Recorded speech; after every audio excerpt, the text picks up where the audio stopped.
JSSC junior engineer के छात्र आखिर क्यों बार बार सड़क पर उतरने को मजबूर हैं, विवश हैं। बड़ा और अहम सवाल ये है कि जेई की 2 बार परीक्षा जेएसएससी के द्वारा ली जाती है, लेकिन एक बार भी परीक्षा फल का प्रकाशन नहीं किया जाता है। ऐसे में सवाल उठना लाजमी है कि फिर छात्रों के भविष्य के साथ खिलवाड़ क्यों किया जा रहा है।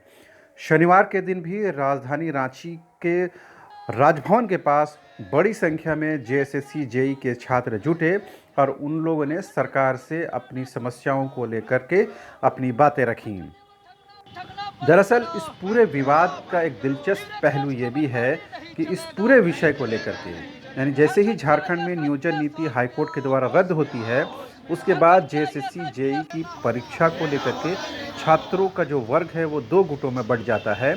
एक वर्ग चाहता है कि परीक्षा फिर से ली जाए, ये नए सिरे से तीसरी बार परीक्षा आयोजित की जाए, जबकि एक बड़ा वर्ग ये चाहता है कि जो परीक्षा हो गई है उसका परीक्षा फल का प्रकाशन किया जाना चाहिए, यानी उसका रिजल्ट निकालना चाहिए।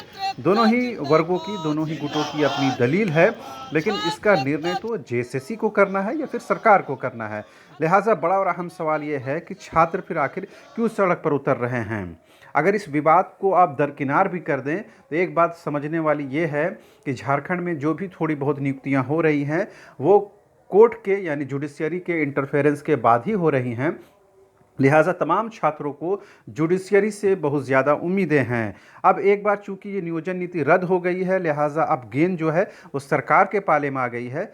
सरकार को डिसीजन करना है कि क्या कुछ ऑप्शनल व्यवस्था हो सकती है ताकि छात्रों को और इंतज़ार ना करना पड़े और उनको जल्द से जल्द वैकेंसी निकाल करके उनको नौकरियों के साथ जोड़ा जा सके, नियोजन के साथ जोड़ा जा सके। लेकिन जेई के जो छात्र हैं इन दोनों बेहद परेशान हैं, लगातार उनके फ़ोन कॉल्स आ रहे हैं, उनकी परेशानियां सामने आ रही हैं। इस बीच में छात्रों का दो वर्ग बनना ये भी कहीं ना कहीं दुर्भाग्यपूर्ण है। होना ये चाहिए था कि जेएसएससी के तमाम जो छात्र हैं वो एक प्लेटफॉर्म पर आ करके सरकार से अपनी गुहार लगाते, अपनी फरियाद लगाते। हालांकि तमाम ही छात्रों का ये मानना है कि अगर जेएसएससी कुछ क्लियर कट नोटिफिकेशन जारी कर दे तो तमाम जो विवाद हैं उस पर विराम लग सकते हैं। उम्मीद की जानी चाहिए कि जेएसएससी तमाम छात्रों की बातों को ध्यान में रखते हुए जल्द से जल्द जो पूर्व में परीक्षाएं ली गई हैं उसको लेकर क्लियर कट स्टैंड लेगा और नियोजन नीति रद्द होने के बाद जेएसएससी का क्या कुछ स्टैंड है उस पर कहीं न कहीं स्थिति स्पष्ट हो पाएगी। फिलहाल जेएसएससी जितनी देरी इस पर करेगा उतना ज़्यादा ये समस्या और गंभीर होता जाएगा।